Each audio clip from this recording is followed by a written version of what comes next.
अपनी सरकारों को मैनिपुलेट करने के लिए किसी भी जाति, धर्म और समुदाय विशेष को इस्तेमाल करते रहे। कांग्रेस ये करती रही है, मुसलमानों को डराकर, आज हिंदुओं को डराकर आरएसएस और बीजेपी इस काम को बखूबी अंजाम दे रही है।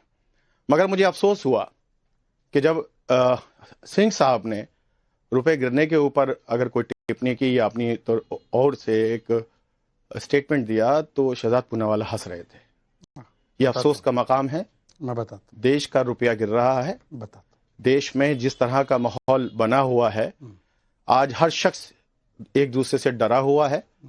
धार्मिक समुदाय विशेष के जो स्थल हैं वो महफूज नहीं है। कोई भी नफरती चिंटू आता है और कोर्ट में जाकर एक अर्जी डालता है, चंद चीजें लेकर पहुंचता है।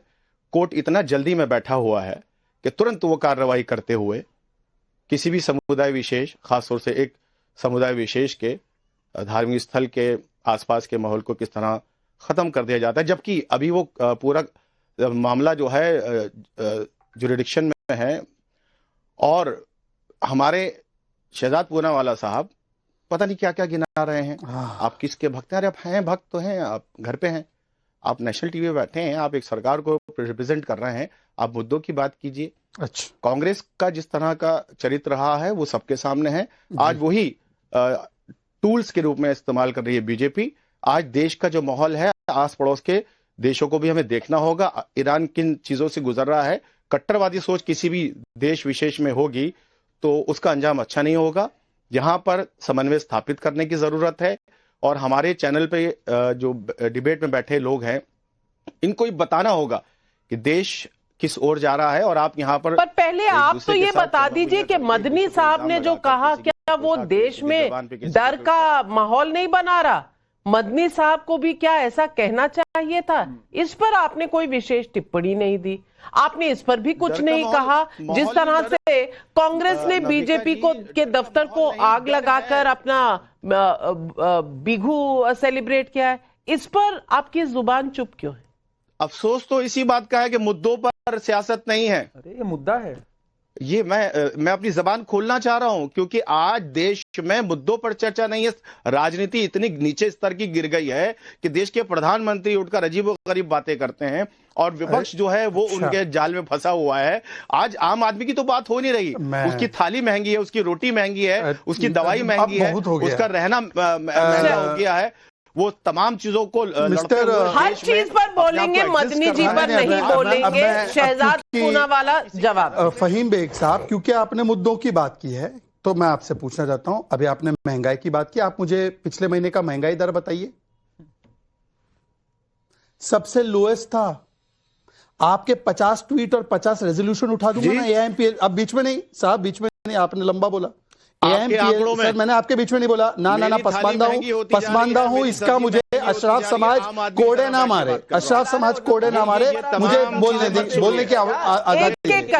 नाविका जी देखिए, एक पसमानदा बोलता है तो कैसे चौतरफा हमला होता है। प्लीज बेग साहब, मैंने आपको बहुत समय दिया, तब आपने कोई जवाब नहीं दिया। अब आप सुनेंगे जब शहजाद पूनावाला अब यही है, ये सैयद मानसिकता है, ये बोलने नहीं देगी मुझे, पसमानदाओं को कुचलेगी, बोलने नहीं देगी। अब मुझे आप 50 आपके पिछले रेजोल्यूशन उठा दीजिए। अरे भाई अश्विनी मिश्रा, आप कहां से सैयद और अशराफ और पसमानदा के बीच में आ गए? आप क्या है? अब रुक जाओ भाई, अब सुनिए। 50 रेजोल्यूशन उठा लीजिए एआईएमपीएलबी के, जमीयत के, और इनके ट्वीट उठा लीजिए। अगर एक में भी रुपये के बारे में हो तो मैं अपना नाम बदल दूंगा। एक भी नहीं है। हाँ, इनके रेजोल्यूशन क्या आते हैं? महिलाओं का काम है खाना बनाना, किचन में रहे, 3 तलाक का अधिकार तो मर्दों को होना चाहिए। महिलाएं मंदबुद्धि होती है, उनको 3 तलाक का अधिकार नहीं मिलना चाहिए। सुप्रीम कोर्ट शाहबानू से लेकर शायरा बानू तक गलत है। यूसीसी जो महिलाओं के सशक्तिकरण का हथियार है, संविधान में चाहे हो, हम तो शरिया मानते हैं, शरिया मानते हैं तो वक्त के रिफॉर्म को भी नहीं मानेंगे, सीए को भी नहीं मानेंगे। ये तो इनके स्टैंड होते हैं और यहाँ पर आकर ज्ञान दे रहे हो हमें। अच्छा, मैं आपसे पूछना चाहता हूँ, फहीम बेग साहब सुनिए। फहीम बेग साहब बीच में नहीं, देखिए मदनी ममदानी ना बने, आप मदनी हैं, ममदानी ना बने। मैं आपसे एक ही सवाल पूछ रहा हूं, 10 सेकंड, सिर्फ 10 सेकंड। मदनी जी का एक बयान बता दीजिए जहां पर उन्होंने कहा है कि हिंदुओं के खिलाफ बांग्लादेश में नरसंहार हो रहा है, इस्लामिक जिहाद हो रहा है। एक। अरे भाई, ममदानी कहां से आप तो बहुत ही पीस और अमन और शांति के दूत है ना। You are the ambassador of peace. जो धर्म के मजहब के नाम पर काटा जा रहा है हिंदुओं को, सीए का विरोध आपने किया। वही हथियार जो हिंदुओं को बचा सकता था। यह आपकी मानसिकता है। उम्मा के नाम पे जिहाद के साथ खड़े हो जाते हैं और बोलते हैं जिहाद होगा तो जुल्म होगा और फटेंगे दिल्ली में, और जस्टिफाई करते हैं दिल्ली ब्लास्ट। सब झूठ। सब झूठ क्या? सरासर झूठ। जिहाद जस्टिफाइड है। ये सरासर जिहाद जस्टिफाइड है। झूठ कहाँ है? सब सुनवा देती हूँ। आज ही कश्मीर में क्या कहा गया, शर्जील इमाम के बारे में क्या कहा गया, उमर खालिद के बारे में क्या कहा, ह्यूमन ये राइट्स सुनिए, एक्टिविस्ट। ये खुद आप सुन लीजिए। और पब्लिक के भी सवाल हैं। भूपेंद्र सिंह का बागपत यूपी से सवाल है। एआई तस्वीरों के जरिए बीजेपी दफ्तर को आग के हवाले करने की मंशा। कांग्रेस नेता बताएं, इस देश में नफरत कौन फैला रहा है? बाबूलाल शर्मा जयपुर राजस्थान से पूछ रहे हैं। राहुल गांधी सरकार पर नफरत फैलाने का आरोप लगाते हैं, लेकिन जो असम कांग्रेस ने किया, क्या उसमें राहुल गांधी को नफरत नजर नहीं आती? ये सवाल पूछा गया है। जुनैदी साहब जवाब दें। सबसे पहले तो भारत देश के सभी सिटीजन्स को, सभी भारतवासियों को मकर संक्रांति की हार्दिक शुभकामनाएं। और मैं ये बात जरूर कहना चाहूंगा कि शहजाद भाई आज बड़े डैशिंग लग रहे हैं। मैं ये आपको कहना चाहूंगा कि आप फुल स्लीव्स का पहना करें। जैसे आपकी नियत बिगड़ रही है क्या? तो सुनिए, तो बोलने तो दीजिए। अरे भाई योगी जी ये सब यहाँ नहीं चलता। अच्छा कॉम्प्लीमेंट कर रहा हूँ। आप महाराष्ट्र के योगी बन नाविका जी, मुझे डर लग रहा है। पहनिए। और रही बात राहुल गांधी जी को आप बीच में रहते हैं, दुश्मनी में दोस्ती का सिला रहने दिया, सारे खत जला दिए लेकिन पता रहने दिया। घुमा फिरा करके आप राहुल गांधी पे बात करते हैं। कल भी राहुल गांधी पे आप बड़ा बात कर रहे थे। सर आप लेकिन जो ये मदनी को बना दो ना लीडर ऑफ ऑपोजिशन। अब मदनी जी को बना दो, हमें क्या, हम उन पे बात करेंगे। मैं रिकमेंड करूंगा कि बहुत जल्द जब आपकी सरकार गिरेगी तो आपको लीडर ऑफ अपोजिशन बनाया जाए। जब कांग्रेस की सरकार होगी तो आप ही उसका विरोध करें। हमें तो बना देगी कुछ बीजेपी, आपको तो केवल इस्तेमाल कर रही है कांग्रेस। कब तक इस्तेमाल होंगे? यही तो बीजेपी भी करती है। नहीं, ये देखिए, अब मदनी जी भी बोलने लगे हैं कि आप तो इस्तेमाल हो रहे हो ना। मदनी जी बोल रहे हैं, कांग्रेस को बोल रहे हैं, ठीक है, अच्छी बात है। वो उनका दुख होगा, वो अच्छा उनका दुख होगा। खुश नहीं। अरे बताइए, वो दूसरे साहब की शक्ल बताइए, देखिए। नहीं, वो अपने दुख बोलने तो दीजिए शहजाद भाई। अच्छा बोलिए। शहजाद भाई बोलने तो दीजिए, आप मॉडरेटर मत बनिए। मदनी जी ने जो कहा है वो उनको लगता होगा, वो कह रहे होंगे। कांग्रेस को जो लगता है वो कांग्रेस करेगी। अगर इंट्रोस्पेक्शन की जरूरत है, अगर वाकई में कांग्रेस को अपने आप में काम करने की जरूरत है तो वो करेगी। आपको नहीं लगता? कर्नाटक आपको नहीं लगता कि इंट्रोस्पेक्शन की जरूरत है? असम कांग्रेस ने जो ट्वीट किया था उसमें आपको कुछ गलत नजर आया, हाँ या ना? कर्नाटका में रिसेंटली, असम की बात कर रही हूँ, कर्नाटका काहे जा रहे हैं भाई? तो मैं पहुंच रहा हूँ नाविका जी, थोड़ा टाइम लगता है। कर्नाटक ट्रेन से जा रहे हैं क्या? आजकल तो बुलेट ट्रेन है। तो मैं, हाँ, वो ट्रेन हमारे यहाँ पहुंची नहीं है। नरेंद्र मोदी पता नहीं कहाँ बुलेट ट्रेन चलवा रहे हैं, हमारे पास तो है नहीं। तो कर्नाटक, आप बुलेट वाले हो, ट्रेन में तो नहीं है। आप भी वही है सर, पसमानदा आपने अभी अपने आप को कहा। तो जिस तरह से कर्नाटका में हेट स्पीच के ऊपर बिल लाया गया, उसी तरीके से देश भर में कांग्रेस काम कर रही है ये इन तमाम चीजों को रोकने के लिए। अब बात करते हैं असम की, तो उसमें, अरे बोलने दीजिए शहजाद भाई, आप दूसरों को रोक देते हो यार। गाड़ी असम तक ले आइए ना सर।